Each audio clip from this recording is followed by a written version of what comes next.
नहमदुहु व नुसल्ली अला रसूलिहिल करीम अम्मा बाद अनऊज़ु बिल्लाहि मिनश शैतानिर रजीम बिस्मिल्लाहिर रहमानिर रहीम। मुअज़्ज़िज़ नाज़रीन, अस्सलामु अलैकुम व रहमतुल्लाहि व बरकातुहू।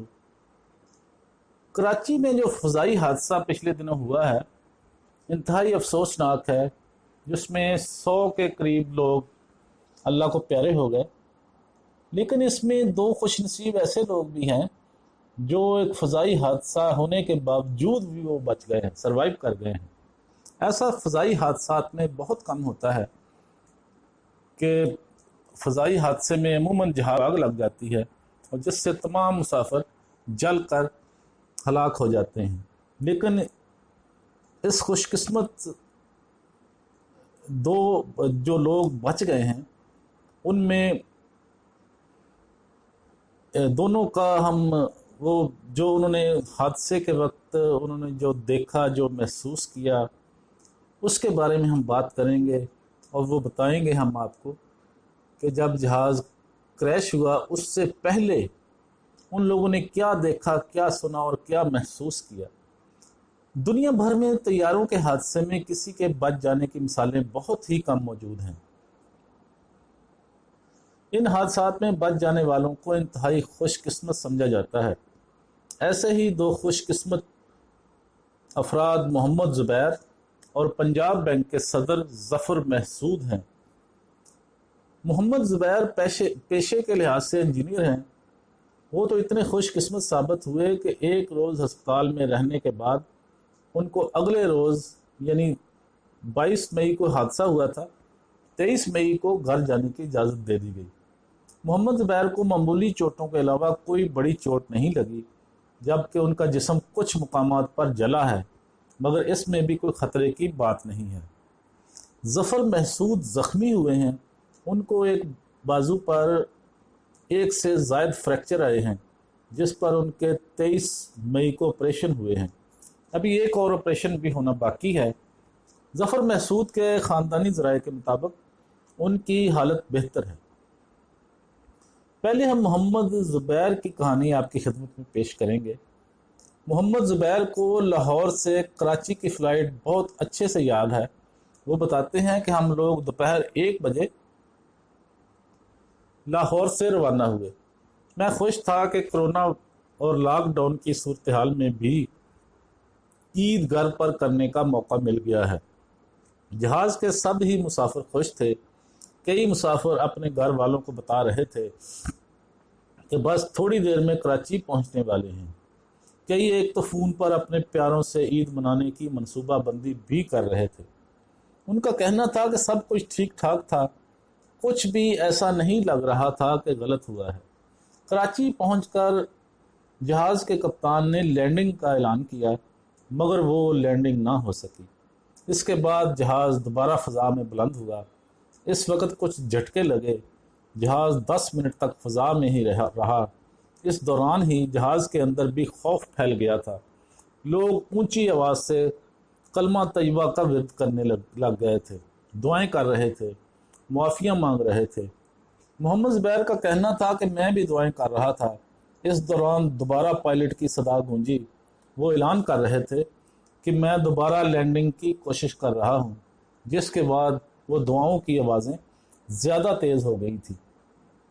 इसके फ़ौरन बाद ही ऐसे लगा कि जहाज़ बहुत तेज़ी से ज़मीन की तरफ जा रहा है। मुझे याद है कि मैं होश खो बैठा था। जब होश आया तो इस वक्त मैं सीट बेल्ट के साथ जहाज़ ही में था। मुझे ज़ख्मियों के कराहने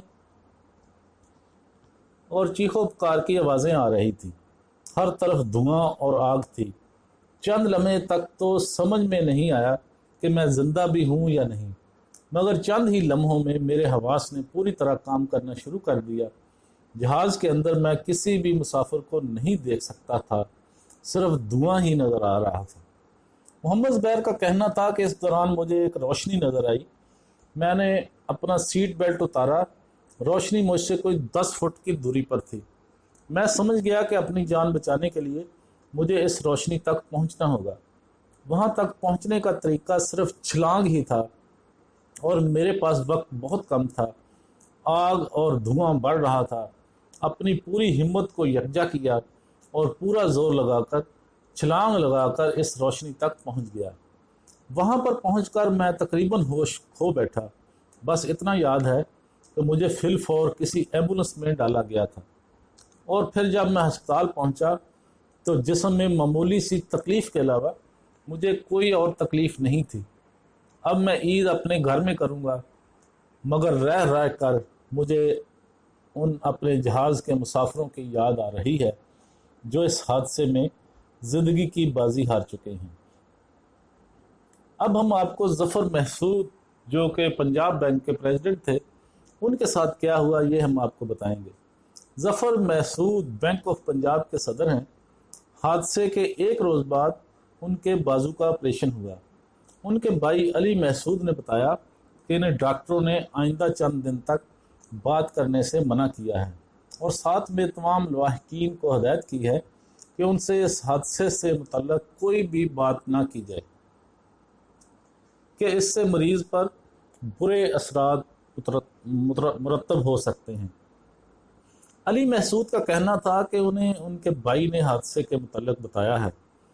علی محسود کا کہنا ہے کہ جب جہاز گرا تو اس وقت ظفر محسود کو صرف اتنا یاد ہے کہ انہیں کسی چیز کا دھکا لگا اور وہ جہاز سے باہر دور جا گرے، غالباً کسی کار کی چھت پر جا گرے تھے۔ پھر وہ بے ہوش ہو گئے، لیکن وہاں پر لوگوں نے انہیں اٹھایا اور فی الفور امداد کی اور ہسپتال پہنچایا گیا۔ علی محسود کا کہنا تھا کہ اصل ہیرو وہ لوگ ہیں جو اپنی جانوں کو خطرے میں ڈال کر طیارے حادثے والے مقام پر قریب پہنچے، جنہوں نے وقت ضائع کیے بغیر ظفر محسود کی مدد کی اور خطرے کے مقام سے دور لے گئے تھے۔ ہم ان سب لوگوں کا شکریہ ادا کرتے ہیں اور انہیں سلام پیش کرتے ہیں۔ سی ای او بینک آف پنجاب ظفر محسود نے کہا ہے کہ اللہ تعالیٰ نے مجھے بچا لیا۔ انہوں نے اپنی والدہ کو بھی فون کر کے خیریت سے آگاہ کیا۔ وزیر اعلیٰ سندھ مراد علی شاہ اور ڈپٹی چیئرمین سینٹ سلیم مانڈوی والا نے بھی ظفر محسود کی عیادت کی۔ ظفر محسود نے کہا کہ میں ٹھیک ہوں، تو مراد علی شاہ نے انہیں کہا کہ آپ آرام کریں، جبکہ ظفر محسود نے بتایا کہ طیارہ کریش ہوا تو میں سیٹس میں باہر جا گرا، مجھے کوئی ہوش نہیں رہا۔ کچھ لوگوں نے مجھے اٹھایا تو اس وقت مجھے احساس ہوا کہ میں زندہ ہوں۔ نیم بے ہوشی کی حالت میں مجھے لوگوں کی آوازیں سنائی دیں کہ یہ زندہ ہے، زندہ ہے۔ اس کے بعد مجھے سی ایم ایچ پہنچا دیا گیا، جہاں میں دوبارہ بے ہوش ہو گیا۔ دریں اثنا ان کے عزیز نے بتایا ہے کہ ظفر محسود کا کہنا ہے کہ جہاز کے لینڈنگ سے قبل اچانک دھماکے کی آواز آئی اور جہاز گر پڑا اور وہ بے ہوش ہو گئے۔ آنکھ کھلی تو ہسپتال میں تھے۔ ان کے بازو میں فریکچر ہوا ہے۔ ظفر محسود نے ہوش میں آتے ہی ڈاکٹر سے فون لے کر اپنی والدہ سے بات کی۔ ان کے بھائی بھی گلستان جوہر کے اسپتال میں ان کے ساتھ ہیں۔ ان کے جسم پر جلنے کا کوئی زخم نہیں، صرف خراشیں آئیں۔ تو معزز ناظرین، آج ہم نے کراچی حادثے میں بچ جانے والے دو خوش نصیب افراد کے بارے میں بات کی کہ انہوں نے طیارہ تباہ ہونے سے پہلے، جہاز کریش ہونے سے پہلے کیا کیا مناظر دیکھے، ان کی تفصیل انہوں نے خود بھی بتائی اور ان کے رشتہ داروں نے بھی بتائی۔ امید ہے آپ کو ہماری یہ ویڈیو پسند آئے گی۔ پسند آئے تو لائک اور شیئر ضرور کریں، ہمارا چینل سبسکرائب کر دیں، بیل آئیکن پر کلک کرنا مت بھولیں تاکہ ہماری آنے والی ہر ویڈیو کا نوٹیفیکیشن آپ تک آسانی کے ساتھ پہنچ سکے۔ وآخر دعوانا ان الحمدللہ رب العالمین۔